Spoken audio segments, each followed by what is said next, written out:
Demokrasi sejatinya sudah mati di negeri Wakanda ini. Bener deh, demokrasi yang memberi arti dari rakyat untuk rakyat dan oleh rakyat sudah musnah lama dalam 20 tahun ini. Demokrasi di negeri ini adalah milik oligarki, bukan milik rakyat. Demokrasi di negeri ini sudah merupakan sarana bisnis untuk menjadi lebih kaya bagi kelompok oligarki dan pemodal besar. Jadi, sewaktu para analis politik mengatakan biaya nyapres di Indonesia sekitar 9 triliun, hal ini sangat benar dan sangat bisa dipercaya. Sungguh, siapa di negeri ini yang punya uang 9 triliun untuk nyapres? Prabowo, Anies, Ganjar, nggak ada yang punya. Bahkan 3 kali Prabowo kalah karena nggak punya duit sebesar itu dan tidak didukung oligarki yang punya duit sebesar itu. Jadi sampai kapanpun Indonesia hanya bisa melahirkan pemimpin yang dimiliki oleh oligarki. Karena semua lini dari partai hingga rakyat dan semua sistem harus dibeli dan diatur oleh yang punya kapital. Ketentuan 20% presidensial threshold adalah awal matinya demokrasi di Indonesia. Artinya apa? Untuk mencapai ketentuan 20% saja harus merangkul partai lain, dan untuk merangkul ini tidak cuma-cuma, harus bayar mahar. Setelah dapat threshold 20%, apakah sudah cukup? Ya hanya cukup untuk mendaftar ke KPU saja. Perjalanan masih panjang fulus keluar setelah mendaftar dari KPU tersebut. Kita hitung berapa biaya itu. Bervariasi di partai kelas menengah dan atas, paling murah 1 triliun. Di kelas menengah partai minta antara 400 sampai 500 miliar. Plus ada tambahan beberapa kursi kementerian dan jabatan berpotensi menghasil cuan lain yang mereka minta. Bisa dibayangkan dari mana calon capres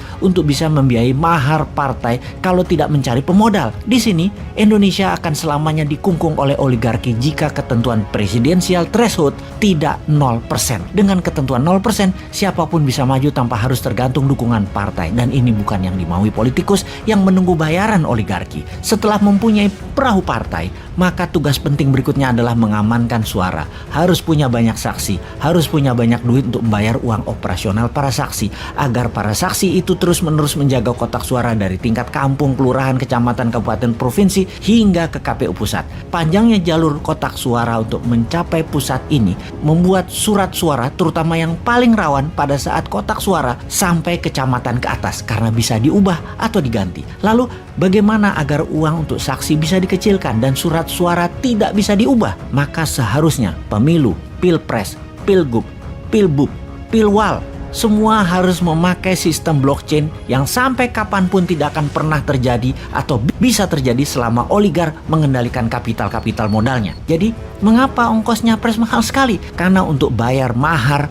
partai, baik partai yang akan jadi pelengkap persyaratan 20% dan juga kolaborasi partai pendukung. Kemudian pos kedua adalah membayar saksi. Pos ketiga yang juga perlu dana besar yaitu untuk sosialisasi dan memframing, seperti membayar pengamat untuk menggiring opini, membayar lembaga survei, membayar iklan terutama iklan TV, membayar konsultan politik, membayar buzzer, mencetak kaos dan berbagai atribut baliho, bendera dan lain sebagainya, serta biaya-biaya posko. Di pos berikutnya yang perlu dana besar untuk membeli suara rakyat adalah di pedesaan. Satu suara itu sekitar 30 sampai 100 ribu rupiah per kepala, dan ini ada bandarnya. Biasanya sang bandar akan menghitung suara di mana yang bisa dan mudah serta murah untuk mereka beli. Sekarang di tahun 2024, siapa capres yang punya 9T? Satu pun nggak ada. Sekali lagi, yang punya duit triliunan itu hanya oligarki. Bayangkan, satu oligarki bisa modali antara 2 sampai 3 triliun selama nantinya kebijakan pemerintahannya akan menguntungkan mereka,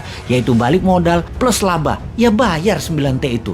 Bagi oligarki, biaya capres yang hanya 9 triliun itu kecil. Jadi, sungguh demokrasi sudah mati di Indonesia ini, yang dibikin oleh pejabat yang berkuasa dalam 20 tahun terakhir ini bersama oligarki. Juga, mulai sekarang kita bisa jelas melihat yang anti threshold 0%, mereka adalah yang anti demokrasi dan mereka adalah agen oligarki apapun alasan mulutnya mengatakan. Singkatnya, mereka antek oligarki. Kalau benar mau demokrasi menang, jadikan threshold 0%, pastikan blockchain sebagai hitungan alat suara, lalu menangkan New Mind di 2024 karena Bosman tidak akan terbeli oleh oligarki. Di kantongnya ada 11.000 triliun.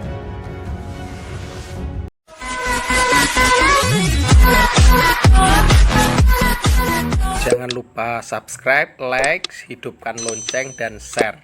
Karena semua itu gratis.